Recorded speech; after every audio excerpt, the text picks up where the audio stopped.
Right, so put up and here's a piece of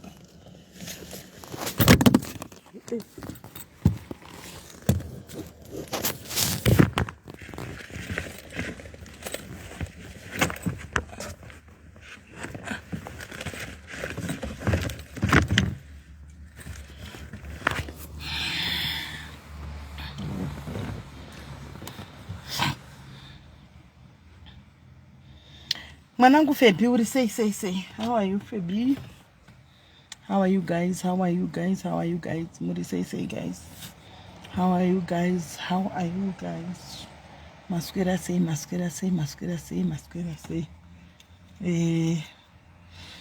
Right, happy Friday, guys. What's a Friday? Happy Friday, guys. Muri say, guys. Are you good? Muri right, guys. BMK, how are you, family? I can see you. Yes. Guys, handisikuda kugarisa. Ndaya kuzokudzai kuti ndoda zvichemo, please give me zvichemo zvenyu. Nditakure zvichemo ndakananga nazvo ku Pretoria. I got an invite from the ambassador. Kuti ndisangane navo tidye dinner. Anditika semu influencer kudai. Yes. Yakato-addressa kuti influencer zvetsamba. Guys, michero mukazodai nekundichinjira kuti hey, you are not an influencer, hey, blah blah blah. But tsamba yangu yakanyogwa kuti influencer. Ndozva yakanyogwa. Saka musi wa 19 ambassador veZimbabwe in SA. Andika kune dinner kwaino dinner gala dinner chia menu kwatiri kuenda uko. Kwanda invite guys kuti tiende ikokoko tinodla tichitaura nyaya. Saka indati sema diaries inamozati ani say politics, guys. I am not a politician. I am not a politician. I am just a mouthpiece, a voice of the voiceless. Murkuwa, the voice of the voiceless. Ayoka ukwanzi are you a Clayton? Inandizogona kutaura izvozvo. Clayton, wauda Clayton, usuna ndzokeni sina musoro. Unoda kuti ndzokeni sina musoro naiwe Clayton. Ini ndinoenda ndakamirira vanhu. Inandisi politician, guys, andizve politics anoziya. Ini ndinokwenda ndakamira pachokwadi ndakamirira vanhu. Zvimwe izvo zvimwe zvimwe zvinhu zvisingagoni kutaurika. Anoziva. Asi ndati uyai nezvichemo. Anoona. Uyai nezvichemo zvenyu pano. Anoona. Ndipei zvichemo zvamuri kuda kuti ndingangonosvitsawo kuna ambassador. Antika zvikuru sei vari mu-SA munomu zvichemo. Anoona. Vari mu-SA, please. Anzina Clayton imi chieraka verenga mutsvaga comment yake musoro kwa itoverengeke comment yake. Anoona. Saka indoda timuye nezvichemo, guys, zvevanhu vari muno mu-SA. Antika nokuti ambassador na CG anditi vanomirira maZimbabweans ese ari muno mu-SA. Uyu ndio mukana wenyu wokuti mochindituma. Anditika kana mukanyarara mukasandiudza zuva iri rikadarika indukangu ndinongozvidlira nyama dzangu. Ndongonozvidlira ndapedza ndozvitambira. Ini mondiziva ndoda mafaro, guys. Ndosvika pamafaro papa ndochukucha ndofara ndosiya ndaentertaina vanhu ndonakidza vanhu ndodisappear. Saka panguva ino iyi ndo zvamufa kuti mutaure. Antika zvikuru sei avo vari munzvimbo ino yeSouth Africa. Zvichemo chitaurai tinzwe. Ndingatokuhwisai mukatiti vana vedu vasikwana nzvimbo kuzvikoro ambassador ngavapindire. Vana vedu toita senyaya yemabethi ndo zvichemo zvandogona kunda nazvo ndakamiririra. Hanzi all government schools must be free. Okay, ndichanosvitsa shoko. Shoko ndosvitsa, guys. Shoko here. Shoko ndosvitsa zve, guys. Imoziva vanhu shoko ndosvitsa. Kwanzi all government schools must be free from school fees. Tresoka toda mapepe muno iyo ndagara ndakatoisa pa ndakatoinyora pandangotaura wana invoice au ndainyora pasi iyo ndaiwana kuti ko vanhu vachafamba sei panyaya dzemapepa. What's your plan nenyaya yekuti vanhu vadai, and what's your plan again? Because ambassador na CG, guys, those are the only people who can negotiate antika on behalf of all the people that are working. Vachazonzanzi mapepa apera chichi ndiwo vanogona kuno negotiate. Anmona ndo vanogona kunegotiatira kuti okay ngatichaidhirire kuti vanhu vanoshanda mhene wopuwa kana zvimapepa zvokushandisawo kana kuti varambe vachirikoneza kuti ndinhingi ndiani anomaona saka ndo hanzeti ep please handizi ini ndinogonosvitsa shoko chero iro remafree education ndakaionawo ichitaugwa ini changu kunosvitsa shoko guys animuzati ndongotaura ini ndinototaura guys ini ndinoindisa shoko guys zvamunenge mati ndotaura ndoenda kunotaura can we vote tiri kuno kusa amen asi handifungi kuti izvozvo zvinoita I don't know but kuti ndifunga kuti zvinoita because zvikangodaro ka zvokuti kwai vanhu votai muri kwamuri ka ndokudzai zvizonyatsokubuda zviri free and fair vanhu ngatingoendai paground tinovhota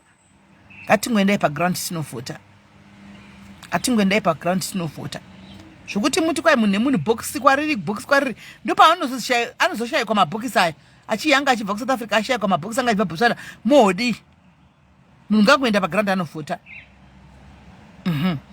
saka ndati ndigare ndave ndichikuudzai kuti inini handisi politician guys ndokuzivaika I know you see me ini handikoziririki zvekuposta kandine vanhu vakuru kavanoremekedzwa handingamboriki kutogwa picture navo ndototogwa mapictures zvenavo ndoposta ndokuhwai matanga kuti SIS MELLY vazotengwa SIS MELLY vazodai ndati ndigare ndaenda kuudzai ndoga pano anomaona pano kuti invite ndaiwana chindipai zvichemo ini said the voice of the voiceless ndinde kunomirira tinde kunomirira nyaya dzacho tidzifambire. Thank you, Willie. Thank you, my brother. Thank you very much, William. I'm so honored and humbled. Thank you. Hanzi arikorini mafuta ansananyatsoziva nyaya dzemafuta handizivi indati zvichemo zvenyu imi vari muno muSA ndo mukana wacho mukasandituma zvinongopera ndo mukana wacho iwoyo wokuti ndikuendeserei macomplaints zvichemo and I would like to believe guys kuti kana makangwara zvichemo zvenyu mukandipa this time zvinogona kugadziriswawo because remember kuti vanhu vakuenda kunovhotawo munogona kugadziriswa zvichemo andimaona munogona kugadziriswa zvichemo even vari kuda kudzokera kumusha kwacho pana Juni papapa vakaplana paya tumeiwo kumbiraiwo kupuwa transport bus kune ava vari kuda kudzokera Juni wacho ndo mukana kuti SIS MELLY tikumbirireiwo kuti vatitsvagirewo bhazi ritichakurirawo zvinhu zvedu kune vari kuda kuenda kwanzi nalanga iyo okay ndiri politician asina pati handiti andimaona saka kune vakazhinji vanga vakagadzira vakati haisi takatomira 6 months kakwana toinda handiti munoendawo kana zvinhu zvenyu ka ndo pane pachidawo kuti bhasi zvinhu zvenyu zvosundwa nechingoro zvichiinda handiti kwanzi we need our rights SIS MELLY naifibi what rights marights saapi nekuti ndikasvoti kwakai nevamwe we want our rights konzi seapi ndatostaka hanzi toda mabasa please kugara kuna chani handi mukona ndeumwe uyu pia ari kudaro pia wakatarisa kuenda kumbarini wakatarisira kuti udaina kumbarini ngavangoti kumbirira 5 years zesepi iyo Leslie iyo ndo yandoda kuti ndinyatsononzwisisawo iyoyo haiyoyo toda kuti tinyatso kunzwisisa kana tichinogodama tichikumbira tichinokuna kuti vanhu vambogara tinotodaro being diaspora vote being able to apply for passports in SA right shumi ndikandireka kuWhatsApp shumi wacho ndikandire mubvunzo yako kuWhatsApp ndisiro kundisazokanganwa ndinyore pasi ndisiro kuWhatsApp permits xenophobia negotiations with the SA government vanhu vari kujoin tisi kutokunyorera ma challenges aya vanhu vari join tisi kunyora those things will be easy life kana mukatanga mareza izvo okay ndikandire kuWhatsApp zanosatovere vabereki idzi dzinenge siri dzava deep politics ere William idzi dzinenge dzava deep politics manje ndingenda kupinda kusiku apa ndendera paground pane bada ndingotaura zvichemo zvimwe zvichemo izvi izvo kuzonodhipisa izvi kuna makazvionepi pamwe zvekuti tinogona kutaura pamhepo ona usingazotauri pamberi pevakuru andiona pamhepo haunogona kuzvitaura asi kana wasangana nevakuru hazvizotauriki andiona seiwo iyi yekuti musatiroveri ai panonetsa kutota kunge uri kutora une side ra kutoti ndikutomera neside iwo usina andimaona diaspora vote guys diaspora vote yamuri kuchemerai munonyatso kuitemba zvakanaka munonyatso kuitemba diaspora vote yamuri kuchemerai mabhokisi anobiwa murodhu anochinjwa murodhu mabhokisi moita zvokutamba imi guys Ndoda kuita flu guys. Unakabva kuita flu manje ndo pavazvidwe. Moti kati asichacha chigwere chapinda ichi. Bai vachiriga vanachipasa dzimba dzevanhu vanenge vapedza kuvaka. Hai. Toda land yekutinwa. Zvino paland apa patinozokwana tose iri kuti kune vachakupuwa muvoshayo. Tinozokwana tose. Takatodzoka kushaya plani kumba kwacho asi kuno kuri kurwadza simere. Takatodzoka kushaya plani kumba. Watoyo kumba? Hanzi ndatipiwo grana yawa granda mpu wenyu. Hanzi namai chipatiko ndandiri kumba kwawo yesterday. He is very welcoming. Yes, I know him personally. I know Ambassador and the my Ambassador and even CG Chaurura. I know them. Very, very, very free people. Very people vanotaurika navo. Very havanotaurika navo. Vanhu vanotaurika navo zvokudaro. Very, very, very welcoming. I know them personally. It's not the first time I'm meeting them. But meeting for dinner.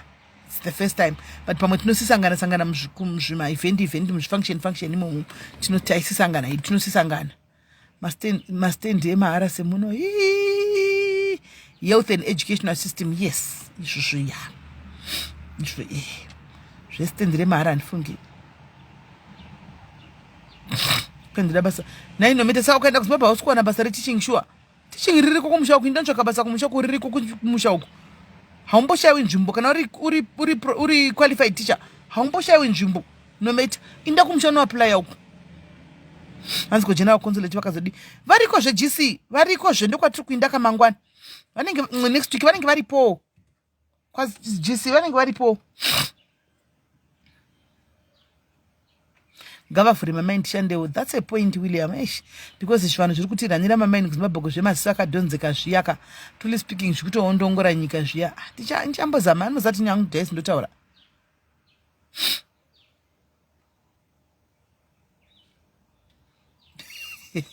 uyu kwaina tendai marodhi ngawati gadzirire kune mbudzi yakugokwe saka inongati gokwe yoga ndo inoda marodzi gokwe yoga ndo inoda marodzi shuwa asi rakatonzi zvo uyai nezvichemo totanga totaura zvekugweru ndinotanga zvokuti marodhi ekugweru gokwe ndozokuona pasure ndombotanga zvekugweru gweru kuti road gweru tozoti vapo topinda mukwekwe tichidai kadoma toti gokwe hanzi ndakaplay sona maconnections izvi wakaplaya kupi nometi tikubatsire. Where did you apply tikubatsire kuwana basa reteaching hanzi admit tina shaona green button tina shedwatch shaona green button hanzi mubvunzo to Cape Town vanoyari ora ndichabvunza program yavo yaya kuti haufa iri kufamba sei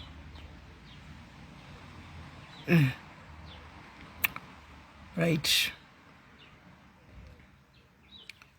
kwaini yangu iri pamachaina aparadza boterekwa pamachaina nyangwe neniwe iwe ndototaura ndakazvimirira hai machaina ndototaura ndakazvimirira iwe handisi kutombotumwa nemunhu ndinoda kutotaura ndakazvimirira kuti ndinyazohwisa kuti what's going on with the Chinese. Are we not able ourselves to run our own country and to run those mines, to run those companies?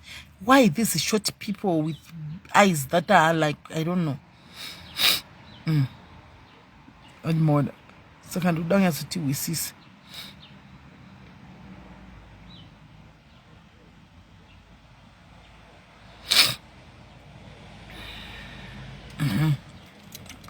Saka guys ndozvana ngoya kuti ndizokudzai kuti ndiri kunangako kwaAmbassador ndapuwa invite mozodhumana neinvite ndokuzima ani mowazama Zimbabwenzi mowaziva nditi kwataunzi simeli vakapiwa benzi chimota chacho vakaburisa chacho ichikwa chimota chavo chaivhurika chiya vakapiwa ndati ndingokudzai nambopuwa chimota changu ichi chandikatogarira ichi ndechangu hachisi chekupuwa ende indikuendera nezvichemo zvenyu handina munhu amboti uya kuno tikutenga na kuti kudi ndikutoendera zvichemo zvenyu ndozvandikuindira animona movaziva kuti vanoutanga kuti tavaona vazodai vatengwa mokanga mati ini ndiri voice renyu ndiri mouthpiece yenyu musazosvikangama izvozvo kuti ini ndiri mouthpiece yenyu ndiri voice renyu ini ndinotaura ndakamirira imimi. Yes Queen B Shumbresa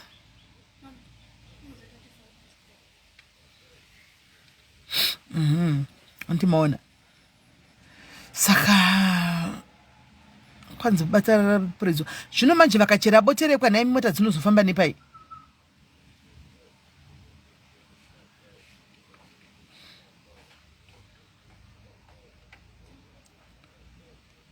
I trust iyo enda ndo yana chitotaura tomboitaura pano kuti vanhu varuda kuenda muna June isai chichemo chekuti murudawo transport kuti mubai kune vari kuda kuenda varuda kusara tonohwawo kuti what's their plan pane here zvavari kuita kuti vataure negovernment yemuno anditi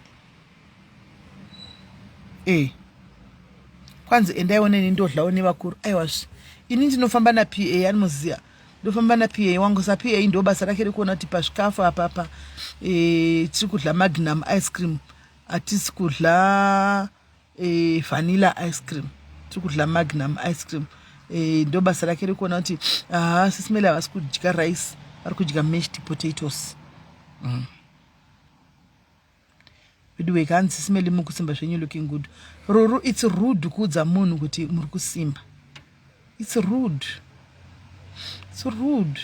because ine ndichitotambura nekusimba ikoko iwo uyewo ndiwedzera kuti SIS MELLY muri kusimba iwe ndidori nestress datoondawo ndidori nestress yekuda kutoonda iweyo uchindiwedzera SIS MELLY muri kusimba woda ndidizvo asi kutaura chokwadi cha ngoda kutipfeka hembe ino haisi kukwana kuita kunge ndikupombe gwamweya naimi moti hazvishure nai muchimbondipewo maresipi ekuonda imbondipewo maresipi ekuonda gai zvandazama zvose zviri kuramba ndakamboti wondei pandakambomwa zvevasikana vaya guys zvevasikana vaya zvandakambomwa paya matiti nechi ndakamboti wondei guys zvo zvatanga kuti nditi December wana ndakamira kuenda kujimu anouza kuti kana uchiita zvejimu kastopa unosimba kuti ndizvo here zvakaitika kana kuti chii chakaitika handichazivi guys ndimbondiudzayo guys kuti ndodiko asi musandudza zvoti kwaindisahle musandudza zvoti kwaindisahle ndoonda sei guys ndoonda sei hanzi interminate takambozvitraya izvo chera zvitadza ini apo zvitadza rakapedza ndakudla ndichiguma kudla na5 rakapedza ndakudla ndakuwawo sinyoka dzangu dzakuti kurukuru usiku ndaizomuka nditsvaga chikafu ini ndawa nezhara aiwa kudla ndodla Queen B kudla ndodla eat one mimba asi unoziva kuti precious ndinodya ndodla miri yacho pa1 do you know kuti I skip breakfast andika ndamuka ndaskipa breakfast ka ndogona toswera the whole day ndogona kudya usiku kuma 6 ka kapoche kadiki asi ndadya usiku ka kuma 8 uko ndenda kunonga zvima snacks zvichichi kana zvima apple uchi ndichidla ndichizadzikisa animaona 120 lemon kuma ma lemon 120 one time kwaidla chinhu chakadai ndakazvizama zvindaihohwa zvezhara usiku ndomuka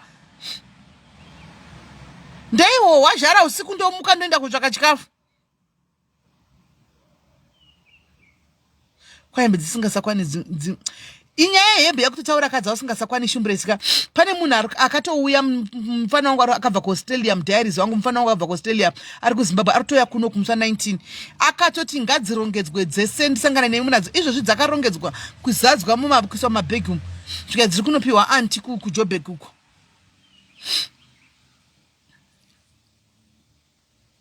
handigoni kudya breakfast manje manatsa ipapo ndopanotori nenyaya ndogona kungomuka ndodya chisiriyo chidiki zvatopera hembe dzakutotaridza pane munhu akatochinja tiketi akati ndoya nekuSA ndichidzokera kuaustralia andimona ari kutoda idzodzo hembe idzodzo idzo ende dzakatorongedzwa nevasikana kuzadza kudai uchagodzidiki unombotamba kabatira magaizi makamboita dzimwe hembe dzakanaka dzokuti unenge uchigwadziwa mwoyo wakangobatira uchingoti handichaonda wozoona kuti pandasvika nehembe dziya wakadzitarisa kudaika hazvichaiti tudzokere paya pakuonda paya inhema chaizvo hazvichatoiti kudzokera paya hazvichaiti tine hembe dzandaipfeka pandaipfeka masize 36 guys 34 36 dzirimo dzakanaka dzokuti unenge wakangobatira ti hembe idzi kana komana apane panchaona wozoona kuti watopaduka from 36 kuya kusvika ku40 uko mai mwana hapana panofa ukadzokera paya hazviiti totongoona tirega tingopa vanopfeka masaizi iwayo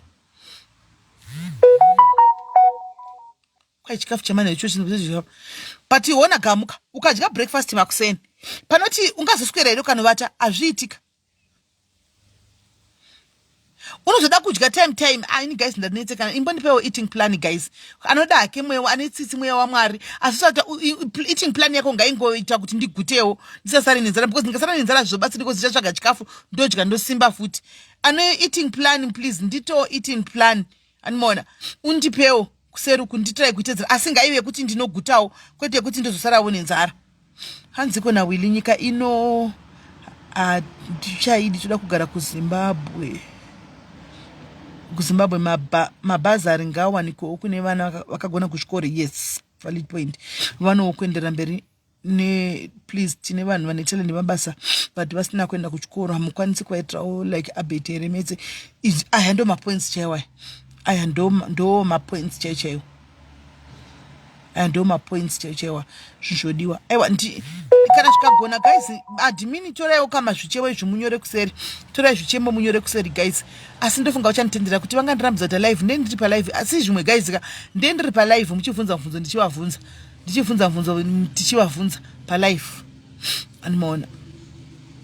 Anti banting musambondudza ndofane jara banting kan. Banting ndofane jara banting haisi yangu. Kwanza na faith somo tusuda kusimba. Kusimba kunoda kusvika pakanaka. Kwete bekuti ndizonya kudai. Ndinyorere stay away from eating carbs. Carbs meaning no pap, no potatoes, no rice, no sakandodlei naivedwe naisuzeni sakandodlei. Kana wanditi no pap or rice azaningarega. Wonditi zve no rice sakandodlei. Wonditi zve no potato sakandorarama nei. Ndongorarama nekudlaiwo mashizha ndakambodla gore riya iwo maretisi.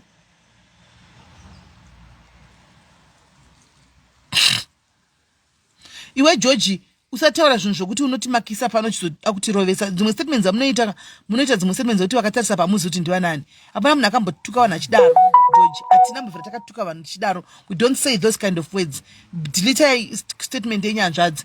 Hamuzi munhu anenge akatarisa ndimaona. Munopisisa vanhu mugorovesa vanhu chiti kwanzi ndozvamunotaura makuno senai nekudaro hanzvadzi. Inini I am the mouthpiece of people. Ndiri voice revanhu. Ndinoenda kunotaura zvichemo zvevanhu. Handiti izvo zvokutoti tatodaidzwa izvizvi probably vanenge vakambonawo mamalive atitakaita kumasuro vakuti ngavauye vagare pasinzwe nyaya dzenyu. Imi moya monyora comment yakafanana neiyo yamuri kunyora iyo hazvibude. Zvimwe zvangoda tichanse brain wakumana hazvibudi kuti tinoti vana nhingi ndeve kazodai hazvibudi guys. Hazvitobudi regai tidzilise macomments akafanana aya hazvibudi. Zvimwe zvinhu ngatifungei guys satangonyora. Anomaona ngatifungei. Taudziwa kuti titenenda piwa pamwe tetatonzi kuti vauye ngavauye kunora iti vataure paground pane kuti vataure pasi. Iwo onyora kuzikomendiri au you never know who's watching. Wakutoti zvinhu zvisirizvo. Hazvisirizvo hanzvadzi. Totaura tiri tega zvinhu zvakadaro. Panguva ino mukana iwoyo let's go and make use of that mukana kuti tadedzwa tinzwe. Handika zvichemo we submit our zvichemo. Handika submit our zvichemo we wait. Tonati what's going to happen. Zvireo kuti kana ndikati nini ndoita live yangu nchituka mweni mangwana ndikasangana nemunhu ndinofanira kumuignore kana kuti ndikainvite ndinofanira kuramba just because ndinenge ndine zvichemo zvangu zvandine nchimboreisa nchimbodi ndoramba. Saka zvichemo zvogadziswa sei? Kana ndikaichiuya itaure ndoramba zvogadziswa sei? Hai kusimba kwe brown rice and pasta veggies not lettuce only or veggies carrots cabbage cauliflower head. Vanodla izvo zvamuri kutaura izvika. Aminoti munozvigona sei? Cauliflower chokutanga cauliflower riya haridliki. 2 cabbage haridliki every day. Izvo zvidziro ndakadla cabbage chaiko. Haridliki every day cabbage. Tobva pacabbage apa. Toenda malettuce. Lettuce iri nani ukaita green salad salad ukati kapisi kenyamba side. Zvezvina asa zvodliki every day ka. Amona azvodliki every day. Saka pakaipa. Mona. Aiwa zvimapemisi iyo priority yangu zvimapemisi tonobvunza. Saka guys regai ntinde guys. Ndokubatai mangwana makuseni guys ndinenge ndine live makuseni sena ndinayo. Mutarisewo live iyoyi. Makuseni sena mutarise live. Ndachida kuti amvenge yangu nhasi asi ndikakunudza kusvika kwandoda kuenda. Kuva iripo. Ndinosvika hangu live ndiriko takatandara. Asi ndikanonoka because izvo zvimphena ndakadai. Pane kwanoda kumberereka ndakananga. Animaona ndoita life andiriko. Asi ndikatadza makuseni muone reality zvinhu zvikuitika panyika. Andika mangwana makuseni muone life reality zvinhu zvikuitika panyika. Mangwana makuseni. Makuseni. Anditi makuseni, right? Saka guys, kune flyer rangu richabuda rebirthday, andika ndine birthday, belated birthday musi wa4 March, andika musazopocha guys, strictly by invite. Andika kana uchida kuuya waona flyer unondicontact kana kucontact admin team, because unozokanganisa ukangouya uchimve kune zvinhu zvakawanda zvinenge zvichiitwa nenamba yevanhu wozonga kana wati unozokanganisa maplans, because kuti uzonyimwa zvimwe zviri kupuwa vamwe iwewe nenyaya kuti wanga usina kunyoresa zvizobudi. Andika gara watotaura kuti ndiri ndatoona flyer ndoda kuvepo vana admin onyorasira ko pastor nati because already tangobudisa flyer 2 minutes kwatove ne100 people already, and this is 100 people yata shoraka ndoyata kuti taida kuti maximum yevanhu edu 120 kuitira venyu haisi kupinda vanhu vakawanda 120 wao already kwaone inasana tombopa vamwe vanhu vangu ma-invite, vamwe vanhu kuti ma-invite so ansati kana Cynthia school kana ndikasvika nguva iripo ndinogona kuita kuma late 8-9 because it's gonna take me about 2.5 hours kwantoda kuenda 2.5 hours ndotangira pale munhu ndakangomirira chiti akatongouya kwakutorova pasi akatongouya kurova pasi. So guys, regai ndinti